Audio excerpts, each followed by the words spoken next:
Hello friends, नमस्ते। Welcome to my YouTube channel. आज हम टैक्स टॉक के 10th एपिसोड में पहुंच चुके हैं और आज हम आपके साथ बात करेंगे इनकम टैक्स डिडक्शंस के बारे में, other than 80C, 80CCC, 80CCD and 80D। मतलब ये जो 4 सेक्शन मैंने लिखे, ये कॉमनली नोन सेक्शन है जिसमें पीएफ वगैरह का आपको डिडक्शन मिल जाता है और ये कॉमनली डिस्कस्ड डिडक्शंस है। मैं इन पे डिस्कशन नहीं करूँगा क्योंकि अब ऑलमोस्ट सभी लोगों को इनके बारे में जानकारी है। तो मैं इनके अलावा कोई टैक्स पेयर कौन कौन से डिडक्शन ले सकता है उनके बारे में आपको जानकारी देने की कोशिश करूंगा। आशा करता हूं आज का वीडियो आप लोगों के लिए कुछ जानकारीपूर्ण होगा। प्लीज़ वीडियो को लाइक, शेयर और चैनल को सब्सक्राइब करना ना भूलें और बने रहिए वीडियो के एंड तक। तो सबसे पहले डिडक्शंस में एक आता है एंटरटेनमेंट अलावेंस। ये एंटरटेनमेंट अलावेंस सिर्फ गवर्नमेंट एम्प्लॉयज़ को मिलता है और इसका डिडक्शन 1/5 ऑफ द सैलरी, मतलब जितना भी आप सैलरी लेते हो उसका 1/5 या फिर 5,000 रुपये पर एनम, जो भी दोनों में से कम है उसका आपको अलाउड है। तो एंटरटेनमेंट अलावेंस सिर्फ और सिर्फ गवर्नमेंट एम्प्लॉयज़ को मिलता है। मतलब एक एक्स्ट्रा डिडक्शन है, एक्स्ट्रा बूस्ट है, जिसके बारे में मुझे लगा जानकारी देनी चाहिए। उसके बाद दूसरा है एम्प्लॉयमेंट टैक्स। बहुत सारे स्टेट में प्रोफेशनल टैक्स, एम्प्लॉयमेंट टैक्स बोल के स्टेट गवर्नमेंट आपसे टैक्स लेती है, जो ज़रूरी नहीं है कि सारे स्टेट में हो। ये महाराष्ट्र में है, बाकी और स्टेट्स में भी होगा, पर दिल्ली में ये नहीं है। तो ये एम्प्लॉयमेंट टैक्स जो भी आपने पे किया है सरकार को, उसका आप आराम से डिडक्शन ले सकते हैं सेक्शन 16 सबसेक्शन 3 के हिसाब से। तीसरा डिडक्शन है इंटरेस्ट ऑन बोरोड कैपिटल। तो पहले डिडक्शन को समझने से पहले बोरोड कैपिटल समझ लेते हैं। बोरोड कैपिटल का मीनिंग क्या है, नीचे लिखा हुआ है, पहले उसको पढ़ लेते हैं। The deduction shall be allowed irrespective of nature of loan, whether it is housing loan or personal loan from any person or institution. The loan should be used for the purpose of construction or purchase or repair/reconstruction of the house. देखिए क्या लिखा हुआ है। Borrowed capital का मतलब क्या हुआ कि आप कोई भी लोन ले लो, बोरो कर लो, कैपिटल बोरो कर लो, क्या करने के लिए? घर बनाने के लिए, कंस्ट्रक्शन के लिए, खरीदने के लिए, परचेज के लिए, रिपेयर करने के लिए, या फिर घर बने हुए घर को रिकंस्ट्रक्ट करने के लिए। या तो आपने ऐड कर लिया, कोई फ्लोर ऐड कर लिया, या तोड़ के नया घर बना लिया। और लोन कैसा होना चाहिए? हाउसिंग भी हो सकता है और पर्सनल भी हो सकता है, आपको डिडक्शन मिल जाएगा। नीचे क्या लिखा? If a person instead of raising a loan, अगर किसी पर्सन ने लोन नहीं लिया फ्रॉम अ थर्ड पार्टी, किसी पर्सन से लोन नहीं लिया, pays sale price to the seller, जिसने आपको सेल किया है उसको आपने सेल प्राइस पे किया इन इंस्टॉलमेंट, आप इंस्टॉलमेंट में पे कर रहे हो, ईएमआई भर रहे हो along with the interest, और उस EMI में कुछ प्रिंसिपल का अमाउंट होता है लोन का, कुछ इंटरेस्ट का अमाउंट होता है, then such interest is also allowed. मतलब उस EMI के अंदर जो इंटरेस्ट पोर्शन है वो भी आप डिडक्ट कर सकते हैं। तो अब दूसरा अराइज होता है कि चलो बोरोड कैपिटल तो समझ लिया, तो कितना अमाउंट हम डिडक्ट कर सकते हैं। तो इसके लिए नेक्स्ट स्लाइड पे हम जाते हैं। तो आप कर ये सेक्शन 24B में लिखा हुआ है, आप कर सकते हो 2 लाख रुपीज़ तक का डिडक्शन कर सकते हो ईच ईयर। हर साल में आपको 2 लाख रुपीज़ का डिडक्शन मिल जाएगा। अब पहला पॉइंट में लिखा हुआ इन लेट आउट प्रॉपर्टी और deem to be let out. Let out का मतलब होता है आपने किसी प्रॉपर्टी को रेंट पे दिया हुआ है, तो फिर उसमें आपको 2 लाख रुपीज़ का मिल जाएगा। क्या deduction per year. Self occupied house, self occupied property जो है उसमें आपको 2 लाख रुपीज़ का डिडक्शन मिल जाएगा, सब्जेक्ट टू, नीचे कुछ कंडीशन लिखा हुआ है। जनरली आपको 2 लाख मिल जाएगा, पर in the following cases above limit of 2 lakh for SOP self occupied property shall be reduce to 30,000। अगर नीचे के कंडीशन फुलफिल होते हैं तो आपको सिर्फ 30,000 मिलेगा, वरना फिर आपको पर ईयर 2 लाख मिलेगा। क्या ये 30,000 पर ईयर है या टोटल है? पर ईयर 30,000, आपको जितना भी इंटरेस्ट पे कर रहे हो पर ईयर मैक्सिमम 30,000 या 2 लाख। अब देखते हैं 30,000 किन किन केसेस में मिलता है। लोन बोरोड बिफोर 1/4/1999, अगर 1999 से पहले for any purpose related to house property, आपने हाउस प्रॉपर्टी से रिलेटेड घर बनाने के लिए, खरीदने के लिए या फिर रिपेयर करने के लिए कोई भी पैसा बोरो किया है 1999 अप्रैल 1 से पहले, तो आपको सिर्फ और सिर्फ 30,000 रुपीज़ का डिडक्शन मिलेगा एवरी ईयर। पर अगर आपने उसके बाद किया है for any other purpose then construction और एक्विजिशन, अब यहाँ पे क्या कह रहा है कि आपने पर्सनल लोन ले लिया, कुछ ऐसा लोन ले लिया जो हाउस से रिलेटेड नहीं है, जो ऑन डॉक्यूमेंट आपके पास हाउस रिलेटेड नहीं बता रहा, तो उस सिचुएशन में आपने जो भी लोन बोरो किया है उसका जो भी इंटरेस्ट है उसमें से सिर्फ और सिर्फ आपको 30,000 ही डिडक्शन मिल जाएगा। If the construction acquisition is not completed with in 5 years from the end of the financial year in which capital was borrowed. अब आपने घर तो आपने जो लोन है वो घर बनाने के लिए बोलिए ऑन डॉक्यूमेंट, घर बनाने के लिए ही एग्रीमेंट, जो भी लोन डॉक्यूमेंट होता है उसमें आपने सैंक्शन कराया घर बनाने के लिए ही, उस सिचुएशन में आपको 2 लाख तो मिल जाता है। पर अगर आपको 5 साल के अंदर वो घर कंप्लीट नहीं हुआ तो फिर आपको क्या है, उसमें सिर्फ आपको 30,000, आगे जाके आपको सिर्फ 30,000 रुपीज पर ईयर डिडक्शन मिलने वाला है। तो ये काफी इंटरेस्टिंग टॉपिक है। अब आगे जाते हैं सेक्शन 80EE के अंदर। अब सेक्शन 80EE में देखिए क्या लिखा हुआ है, deduction, additional deduction amounting to ₹50,000 is allowed in addition to deduction under section 24B। जो इंटरेस्ट का आपको डिडक्शन मिला था 24B में 2 लाख रुपीज और किसी किसी केस में 30,000 रुपीज, उसमें ऐड कर दीजिए। अगर आपको 2 लाख मिल रहा है तो अगर आप 80EE के कंडीशन फुलफिल करते हैं तो आपको 2.5 लाख रुपए का क्या मिल जाएगा, डिडक्शन मिल जाएगा पर ईयर। अगर आप 30,000 रुपीज का डिडक्शन की कैटेगरी में फॉल करते हैं तो आपको प्लस 80,000 टोटल का मिल जाएगा। पर किस सिचुएशन में मिलेगा, the loan should be sanctioned between 1 April 2016 to 31 March 2017। अगर आपने फाइनेंशियल ईयर 16-17 में लोन लिया है, the value of property should not exceed 50 lakh rupees. जो आपने प्रॉपर्टी खरीदी है वो 50 लाख रुपीज से ज़्यादा नहीं होनी चाहिए, और सैंक्शन लोन जो है वो 35 लाख रुपीज से ज़्यादा का लोन आपने नहीं लिया होना चाहिए। The purchaser should be a first time home buyer, purchaser जो है पहली बार घर खरीदा होना चाहिए। Also this is applicable only in the case of residential house property. और यहाँ पे जो घर आपने खरीदा है कमर्शियल प्रॉपर्टी नहीं खरीदी है, रेजिडेंशियल हाउस प्रॉपर्टी खरीदी है। The benefit will be applicable till the time payment of the repayment of the loan continues. मतलब ये बेनिफिट आपको आगे नहीं मिलेगा, पर किसी ने लोन ले रखा है 16-17 फाइनेंशियल ईयर में तो उनको इसका बेनिफिट ले सकते हैं। 50,000 रुपीज एक्स्ट्रा आपको बेनिफिट डिडक्शन मिल जाएगा। दूसरा आता है deduction under section 80EEA। Additional deduction amounting to ₹1,50,000 is allowed in addition to the deduction 24B। अब 24B से ज़्यादा 1.5 लाख, पहले में 50,000 था, अब 1.5 lakh. The loan should be sanction between 1 April 2019 to March 2020। ये आ गया, वो 16-17 फाइनेंशियल ईयर के लिए दिया गया था, ये 19-20 फाइनेंशियल ईयर के लिए दिया गया। आपने अगर इस पीरियड में होम लोन लिया था और आपकी stamp duty value 45 lakh rupees से ज़्यादा नहीं है, कारपेट एरिया 60 स्क्वायर मीटर से ज़्यादा नहीं, अगर आप मेट्रो सिटीज़ मतलब बड़े शहरों में रहते हैं, और छोटे शहरों में 90 स्क्वायर मीटर के अंदर आपने घर खरीदा है, तो आपको 1,50,000 रुपीज़ का एडिशनल डिडक्शन मिल जाएगा एवरी ईयर आपके इनकम में से। Only the individual is allowed to claim the deduction under this section provided he does not own any other house property. और घर, एक ही घर होना चाहिए उसके नाम पे, जो ये घर है जिसके लिए उसने लोन लिया है।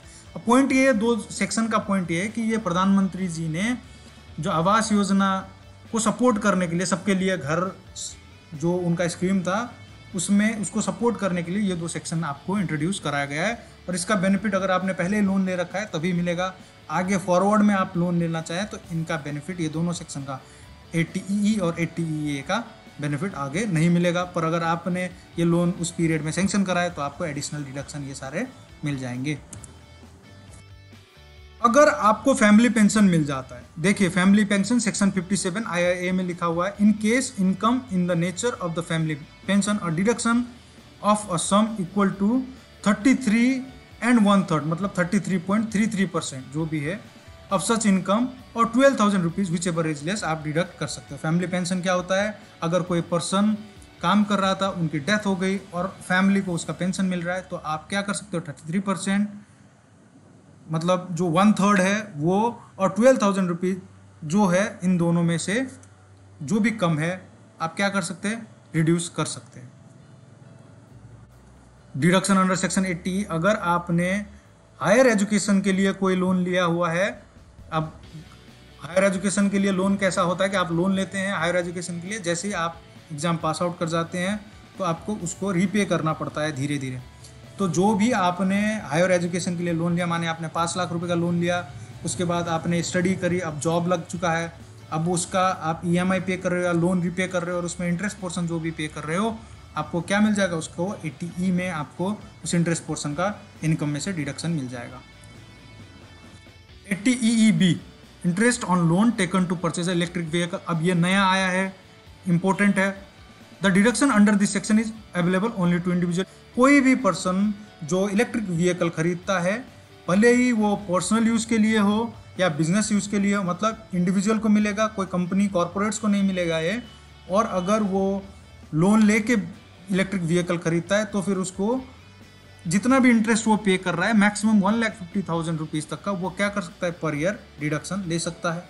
मतलब अगर आप गाड़ी खरीदने की सोच रहे हैं, इलेक्ट्रिक व्हीकल खरीदने की सोच रहे हैं, तो सेक्शन 80EEB आपको यहाँ पे बेनिफिट देता है। सेक्शन 80G का डोनेशन वाले सेक्शन है, जो अभी पीएम केयर्स फंड में हमने कोविड के लिए बहुत सारे डोनेशन भी दिए। ऐसे ही बहुत सारे इंस्टीट्यूशन हैं, ट्रस्ट्स हैं, जहाँ पे आप डोनेट कर सकते हो। तो इसमें 50% और 100% दो किस्म के प्रिस्क्राइब करे गए हैं गवर्नमेंट के द्वारा कि किस किस ट्रस्ट में आप डोनेट कर सकते हो। उन डोनेशन करने के बाद आपको क्या मिलेगा, 100% ऑफ क्वालिफाइंग अमाउंट का डिडक्शन मिल जाएगा। ऐसे करके पीएम केयर फंड में भी अगर आपने डोनेट किया था तो आपका जितना भी डोनेशन किया है वो 100% उसका डोनेशन का डिडक्शन मिल जाता है। हाउस रेंट अलावेंस, सबको पता है हाउस रेंट अलावेंस के बारे में। हाउस रेंट अलावेंस जो है आपका एम्प्लॉयर आपको देता है ताकि आप के रेजिडेंस में कुछ मदद मिल जाए, तो उसका भी आपको डिडक्शन मिलता है। तो कितना मिलता है एचआरए का deduction? List of the following actual HRA received. अगर आपने कुछ एचआरए अमाउंट रिसीव किया हुआ है, हाउस रेंट अलावेंस रिसीव किया है, तो वो मिल जाएगा। अब लिस्ट ऑफ द फॉलोइंग बोला है, या तो एचआरए अगर आपने बहुत ज़्यादा रिसीव कर लिया है तो उसमें क्या बोला है, 50% of the basic salary plus dearness allowance for the living in metro cities. जो बड़े शहरों में रहते हैं उनके लिए 50% का डिडक्शन है, और 40% फॉर नॉन मेट्रो सिटीज़, जो लेस स्मॉलर सिटीज़ हैं। मेट्रो का मतलब मेट्रोपॉलिटन सिटीज़ होते हैं, तो 40% उनके सिचुएशन में और 50% बड़े शहरों में जो रहते हैं। बेसिक सैलरी और डियरनेस अलावेंस को आप ऐड कर लो, उसका 50% निकालो, एक्चुअल एचआरए रिसिप्ट के साथ उसका कंपैरिजन करो। या फिर तीसरा है एक्चुअल रेंट पेड। आपने एक्चुअल रेंट जितना पे किया है उसमें से 10% बेसिक सैलरी और डियरनेस अलावेंस का माइनस कर दो। तो इन तीनों को कंपेयर करो, जो सबसे लोएस्ट अमाउंट आता है आपको उतने का एचआरए मिल जाएगा। अब आते हैं सेक्शन 80GG में। हमने एचआरए के बारे में समझा। एचआरए एम्प्लॉइज़ को, जो भी है एम्प्लॉयर अपनी एम्प्लॉइज़ को एचआरए देता है तो उसमें डिडक्शन कैलकुलेट हो जाता है। तो 80GG में सरकार ने बोला कि जो एम्प्लॉइज़ नहीं है या जिनको एचआरए नहीं मिलता है, उनको भी अगर वो रेंट पे कर रहे हैं तो उनको भी बेनिफिट मिलना चाहिए। तो इसी की वजह से ये क्या हुआ, 80GG का रेंट का डिडक्शन आया। इसमें दो चीज़ें हैं, देखो, या तो आपके पास घर नहीं होना चाहिए, कभी आपने घर ओन नहीं किया है। अगर घर ओन किया है तो वो लेट आउट होना चाहिए, उसको आपने सेल्फ ऑक्यूपाइड नहीं माना होना चाहिए। जब आप सेल्फ ऑक्यूपाइड किसी घर को मानते हैं तो उसमें आप इनकम इंक्लूड नहीं करते हैं, उसका इनकम जीरो हो जाता है। तो सरकार चाहती है कि आपने घर है या रेंट पे चढ़ा के उसका इनकम दिखा रखा है और इधर आप अलग जगह पे रेंट पे रह रहे हो, या फिर आपका घर ही नहीं है। दो सिचुएशन में देखिए क्या लिखा हुआ है, यू, योर स्पाउस और योर माइनर चाइल्ड और HUF of which you are a member. मतलब अगर आप या आपकी बीवी, पत्नी या पति जो भी है, और आपका बच्चे के घर, या फिर जो HUF हिंदू अनडिवाइडेड फैमिली है, उनके नाम पे कोई घर नहीं होना चाहिए जिस जगह पे आप रह रहे हैं। मतलब अगर आप बिजनेस के लिए शहर में गए हो तो शहर पे वो कोई भी घर आपके नाम पे नहीं होना चाहिए, या गांव पे आप रहते हैं तो गांव पे आपके नाम पे कोई घर नहीं होना चाहिए। अब दूसरा पॉइंट कहता है, in case you own a residential house property. अगर ऐसा बात है कि आपके नाम पे कोई घर है, आपके बच्चे के नाम पे कोई घर है, HUF के नाम पे कोई घर है, तो आपने उस घर को रेंट पे दिया होना चाहिए और उसकी आप इनकम अपने ITR में दिखा रहे हो। पर अगर उस घर को आप सेल्फ ऑक्यूपाइड मान रहे हो तो फिर आपको 80GG का बेनिफिट नहीं मिलेगा। इसका मतलब ये कि या तो आप घर नहीं है, आपके पास घर है तो वो रेंट पे चढ़ा हुआ है और आपके पास रहने के लिए जगह नहीं है, उस सिचुएशन में आप रेंट पे कर रहे हो तो ही आपको 80GG का डिडक्शन मिलेगा। You have received HRA at the time during the year for which you are claiming 80GG। HRA component should not form the part of the salary to claim 80GG। मतलब या तो आप HRA ले लो या फिर 80GG ले लो, दोनों आपको अलाउड नहीं है। बात यही है सिंपल इसका। यू आर सेल्फ एम्प्लॉयड और सैलरीड, आप कुछ भी हो सकते हो, सेल्फ एम्प्लॉयड भी हो सकते हो, सैलरी भी हो सकते हो, बशर्ते ये कि आप रेंट पे कर रहे हो। कितना डिडक्शन मिलता है जी? दो लोएस्ट अब these will be considered as the deduction under section 80GG। तो यहाँ पे जो आपको 4 पॉइंटर्स लिखे हैं उसमें पढ़ लेते हैं। ₹5,000 पर मंथ, या तो आपको मिनिमम 5,000 रुपये मिलेगा ही मिलेगा, पर इससे कम अगर 25% of total income excluding total income का 25% excluding long term capital gain, short term capital gain under section 111A and income under section 115A और 5D, deduction under section 80C to 80U, also income is before making a deduction under section 80G। मतलब आपको ये सारा reduce करके capital gain हो गया, short term capital gain under section 111A हो गया, फिर इनकम अंडर सेक्शन 115A और 115D हो गया, फिर deduction under section 80C to 80U, ये सबको रिड्यूस करो, जो अमाउंट बचता है टोटल इनकम उसका 25% निकालो, उसको कंपेयर करो 5,000 के साथ, या फिर actual rent less 10% of the total income, जो इनकम है उसमें से 10% क्या करो, एक्चुअल रेंट से उस इनकम को माइनस करो, और जो बैलेंस अमाउंट बचता है। तो इन तीनों को आप कंपेयर करोगे, जैसे हमने HRA में कंपेयर किया था। उसके बाद आपको क्या करना है, उन तीन में से लोएस्ट को आपको लेना है। एक बात ध्यान रखिएगा, आपको जो ये मैंने कंडीशन बताया, अगर ये कंडीशन आपकी फुलफिल नहीं होती है तो फिर आप प्लीज़ 80GG का बेनिफिट मत लीजिएगा। ये आपको नोटिस आ जाएगा बाद में, अगर आप HRA के साथ 80GG दोनों ले लेते हो। तो ये सारी चीज़ें हैं। अब बात करते हैं पॉलिटिकल पार्टी को donation, section 80GGC। Section 80GGC of income tax provides a deduction to an SSC being an person toward an amount to either a political party और एनी इलेक्टोरल ट्रस्ट। या आपने पॉलिटिकल पार्टी को donate किया या फिर electoral trust को donate किया, कोई पर्सन ने, एनी पर्सन, मतलब आप इंडिविजुअल हो सकते हो, HUF हो सकते हो, पार्टनरशिप हो सकते हो, LLP हो सकते हो, कंपनी हो सकते हो। Yes, the eligible SSC can claim up to 100% of the deduction under section 80GGC to are donation made to the multiple political party. आपने जितना भी डोनेट किया है उसका 100% डिडक्शन आपको मिल जाता है, कोई भी पॉलिटिकल पार्टी को आप डोनेशन करते हो तो। मेजर डोनेशंस 80CCC, 80CCD के बाद और 80D के बाद, ये सारे मेजर डोनेशन हैं जो मैंने कोशिश करी है आपको बताने के लिए। अगर कोई आपकी क्वेरीज है तो कमेंट बॉक्स में ज़रूर बताइएगा, मैं कोशिश करूँगा आपके कमेंट्स की रिप्लाई करने की, और मैं कर भी रहा हूँ। आशा करता हूँ मैं आपको इस वीडियो में कुछ ज़रूरी बातें बता पाया। वीडियो को लाइक, शेयर और कमेंट करना ना भूले। मिलते हैं अगले वीडियो में। नमस्ते।